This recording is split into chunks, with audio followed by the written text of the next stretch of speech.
حاضر ہوں میں شیخ مجاہد حسین آبادی RBC چینل کے مادھیم سے۔ آج بات کریں گے ہم مفتی غلام مصطفیٰ سعیدی کی، اور سنوائیں گے عید کے دن کیسے نماز ادا کرنا ہے سارے مسلمانوں کو، اور یہ بھی سنوائیں گے کہ اس کرونا وائرس سے کیسے بچنے کے لیے اور کیا حکم ہے حدیث اور قرآن کے حوالے سے۔ تو بنے رہی RBC چینل پر اور پوری ویڈیو سنیے تاکہ آپ کو اس کی ساری جانکاری ہو سکے۔ اگر آپ نے RBC چینل سبسکرائب نہیں کیا ہے تو سبسکرائب کرنا نہ بھولیں، اور یہ ویڈیو دوسروں تک پہنچانے کی زیادہ سے زیادہ کوشش کریں تاکہ اور لوگوں کو بھی اس سے مفاد ہو سکے۔ اس کے علاوہ کوئی بھی ایسا نہیں ہے جو بیماری سے پاک ہو۔ جتنی بھی مخلوق ہے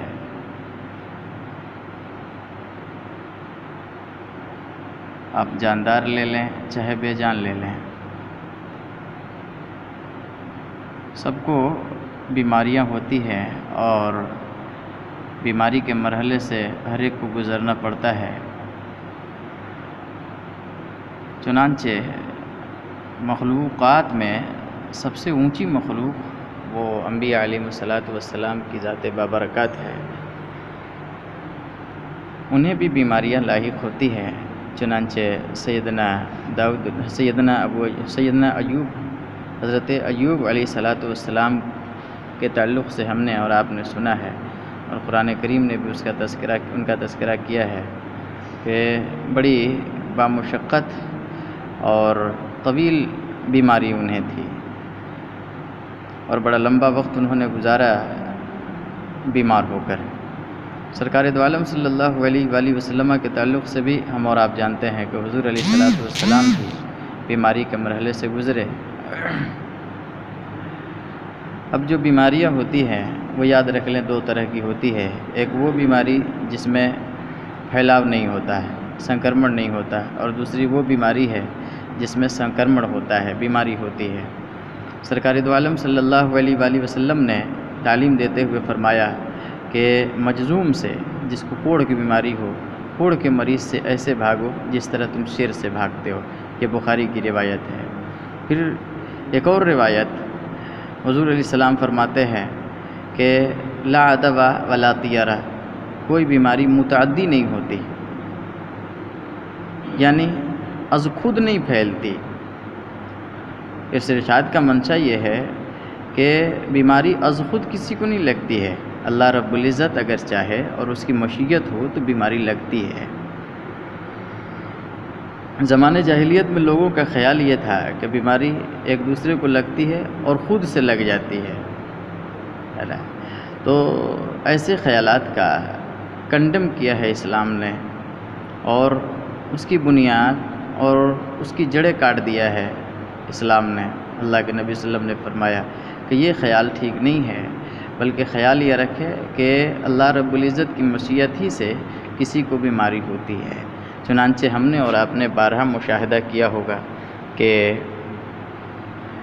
کوئی مریض کے پاس چلے سنکرمن کا مرض تھا، پھیلنے والا مرض ہے، اور ویسے مریض کے پاس کوئی آدمی 24 گھنٹے اپنا وقت دیتا ہے لیکن وہ بیماری اسے نہیں ہوتی ہے، اور کوئی 2 منٹ کے لیے، آدھے گھنٹے کے لیے صرف ملنے کے لیے جاتا ہے، اسے وہ بیماری ہو جاتی ہے۔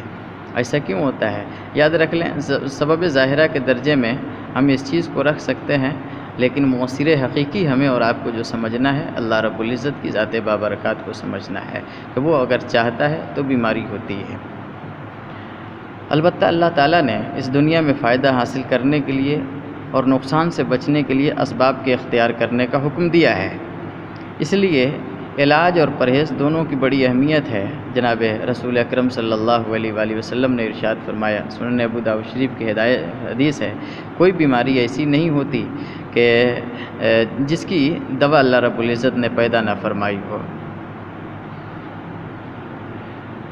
رسول اللہ صلی اللہ علیہ وسلم نے خود اپنا علاج فرمایا، اور بعض صحابہ کے علاج کے لیے معالجین کو بھی بلایا ہے۔ تفصیل کے لیے آپ غزوہ خندق کہ جو مجاہدین تھے، جو زخمی مجاہدین ہیں، آپ ان کے حالات پڑھیے۔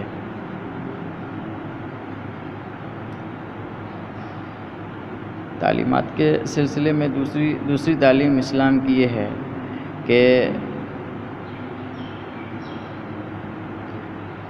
کوئی شخص اگر بیمار ہو جاتا ہے تو ہمیں اور آپ کو چاہیے کہ اس کے ساتھ ہمدردی رکھیں، اس سے دور نہ بھاگیں، گھرنا نہ کریں، نفرت نہ کریں، بلکہ اسے طبی امداد مہیا کرانے کی کوشش کریں۔ چنانچہ اللہ کے نبی صلی اللہ علیہ وآلہ وسلم نے ارشاد فرمایا کہ تم زمین والوں پر رحم کرو، اللہ تعالیٰ تم پر رحم کرے گا، ترمذی کی روایت ہے۔ لہٰذا اگر کوئی شخص بیمار ہو جائے تو اپنی استطاعت کے مطابق علاج کی فکر کرنی چاہیے، اور کوئی دوسرا شخص بیماری سے دوچار ہو تو اس کی مدد بھی کرنی چاہیے۔ اچھا، ایک بات اور عرض کرنا چاہوں گا کہ اگر کوئی آدمی بیمار ہو جائے تو ہمیں فوراً اس کی طبی امداد مہیا کرانے میں لگ جانا چاہیے۔ یہ نہیں دیکھنا چاہیے کہ کس نسل کا ہے یا کس برادری کا ہے، زبان کیا بولتا ہے، اس کی بھاشا کیا ہے نا، ہمارا بھائی ہے کہ دوسرا ہے، یہ ہمیں نہیں دیکھنا ہے۔ یہ حضور علیہ السلام کی تعلیمات میں سے ہے۔ اس وقت کرونا وائرس کی ستم انگیزی نے پوری دنیا کو ہلا کے رکھ دیا ہے۔ جن قوموں کو اپنی ٹیکنالوجی پر بڑا غرور تھا اور جنہوں نے اپنی عقل کو ہی خدا سمجھ رکھا تھا، وہ بھی اس ناقابل دید ادرش چھوٹے سے وائرس کے آگے اپنے گھٹنے ٹیک چکے ہیں اور اپنی بے بسی کا اظہار کر رہے ہیں۔ اسلام نے بیماریوں کے متعلق عمومی طور پر جو ہدایات دی ہے، اس نئے پیدا ہونے والی بیماری کے سلسلے میں بھی وہ ہماری رہنمائی کرتی ہے۔ وہ یہ ہے کہ ہمیں مریضوں سے ہمدردی کرنی چاہیے، جیسا کہ میں نے پہلے عرض کیا۔ اس خطرناک بیماری کا علاج بھی ہمیں اور آپ کو تلاشنا چاہیے۔ یہ دوسری ذمہ داری ہے ہماری اور آپ کی، اور یہ دوسری تعلیم ہے اسلام کی، کیونکہ رسول اللہ صلی اللہ علیہ وسلم نے ارشاد فرمایا ہے اور ان کے ارشاد سے علاج کی ترغیب معلوم ہوتی ہے، اور یہ بات بھی واضح ہو جاتی ہے کہ ہر بیماری کا علاج موجود ہے۔ پھر علاج کا ایک حصہ پرہیز ہے، اس لیے احتیاطی تدابیر پر ہمیں اور آپ کو عمل کرنا چاہیے۔ رسول اللہ صلی اللہ علیہ وسلم نے بھی وبائی امراض میں خصوصی احتیاط کا حکم فرمایا۔ حدیث شریف میں ہے، آپ فرماتے ہیں آپ نے جذام کے مریض کے قریب جانے سے بھی منع کیا ہے، یہاں تک کہ سیدنا امام حسین رضی اللہ تعالیٰ عنہ کو سے یہ حدیث منقول ہے کہ جذامی کو، جس کو کوڑ کی بیماری ہو، اسے مسلسل نہ دیکھا کرو، اور جب اس سے گفتگو کرو تو تمہارے اور اس کے درمیان ایک نیزے کا فاصلہ ہونا چاہیے۔ یہی وجہ ہے کہ بنو ثقیف کا ایک وفد حاضر ہوا اور اس میں ایک صاحب جذام کے مریض تھے، کوڑ کے مریض تھے۔ اس وفد نے دست مبارک پر بیعت کی۔ آپ صلی اللہ علیہ وسلم نے اس مجذوم شخص کو کہا کہ میں نے تم سے بیعت غائبانہ کر لی، اب تم واپس چلے جاؤ۔ دیکھیں صحیح مسلم شریف۔ اسی احتیاط کے پس منظر میں رسول اللہ صلی اللہ علیہ وسلم نے طاعون، پلیگ کے بارے میں ارشاد فرمایا کہ جب کسی علاقے میں بیماری کے پھوٹ پڑنے کی اطلاع ملے تو باہر سے وہاں نہ جاؤ، اور تم اس علاقے میں موجود ہو تو بیماری سے بچنے کی نیت سے وہاں سے باہر نہ بھاگو۔ یہ بخاری شریف کی روایت ہے۔ باہر سے علاقے میں جانے کو اس وجہ سے منع فرمایا گیا کہ کہیں وہ اس بیماری میں مبتلا نہ ہو جائے، اس لیے سبب کے درجے میں بعض امراض متعدی ہوتے ہیں، اور جو پہلے سے وہاں موجود ہیں ان کو باہر نکلنے سے اس لیے منع فرمایا کہ سارے صحت مند اور تندرست آدمی شہر چھوڑ دیں گے تو مریضوں کو طبی امداد کیسے ملے گی۔ اور دوسری وجہ یہ ہے کہ اگر وہ اپنے ساتھ بیماری کے جراثیم اور کیڑوں کو لے کر دوسرے علاقوں میں چلے جائیں گے تو وہاں بھی یہ بیماری پھیل سکتی ہے۔ گویا انسان کو اپنے آپ کو بھی اور ایسے اسباب سے بچانا ضروری ہے، اور دوسرے لوگوں کو بھی سماج کو بھی بچانا ضروری ہے۔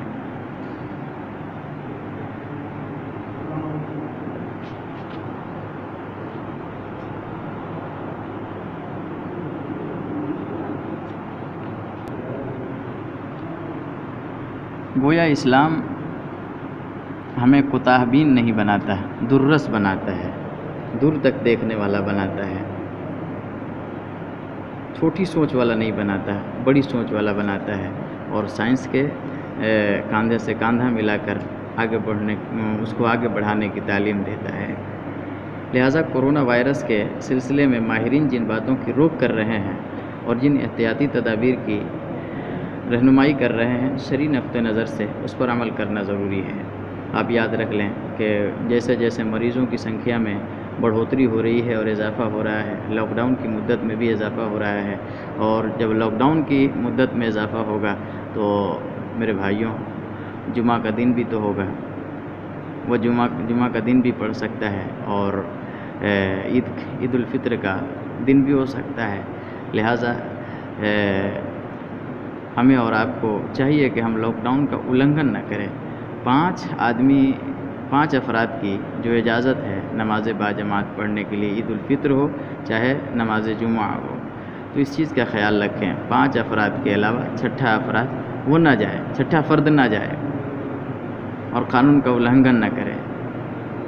ہمیں اور آپ کو چاہیے کہ ہم قانون کا ساتھ دیں۔ اللہ رب العزت نے فرمایا تعاون علی البر والتقوی، نیکی میں اور تقوی میں ایک دوسرے کا ساتھ دو، ولا تعاون علی الاثم والعدوان، اور گناہ پر اور نافرمانیوں پر ایک دوسرے کی مدد نہ کرو، یہ اللہ رب العزت کا کہنا ہے۔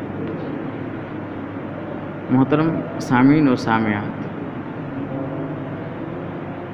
اس کا بدل کیا ہوگا؟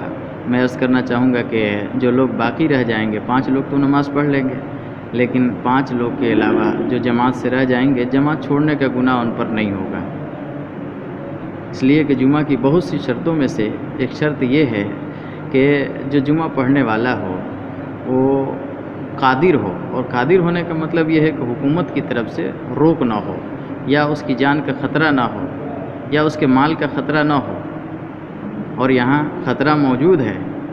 لہٰذا علماء کرام نے، علماء فقہ نے، فقہاء حضرات نے اس کا بدل بھی ہمیں اور آپ کو بتایا ہے کہ جب جمعہ ایسا آدمی نہ پڑھ سکے تو اس پر ظہر کی نماز جو ہے وہ جمعہ ہو جانے کے بعد 4 رکعت واجب ہے، فرض 4 رکعت سنت تو ہے ہی ہے، 4 رکعت سنت اور 2 رکعت سنت بعد میں، لیکن 4 رکعت فرض ظہر کی وہ جمعہ کا بدل بن جائے گا۔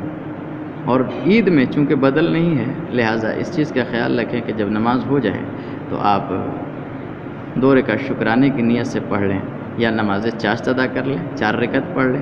نماز چاشت کی جو رکعتیں ہیں وہ 2 سے لے کر 12 رکعت تک ہے، اور اس کا وقت وہی ہے جو عیدین کا ہے۔ البتہ اتنا احتیاط کریں کہ اگر عید کی نماز ہو جاتی ہے، سلام پھیر دیا جاتا ہے، تو آپ شکرانے کی نماز بھی آپ اپنے گھر میں پڑھ لیں، یا چاشت کی نماز اپنے گھر میں پڑھ لیں۔ ہمیں امید ہے کہ آپ ان باتوں پر عمل کریں گے۔ فقط السلام۔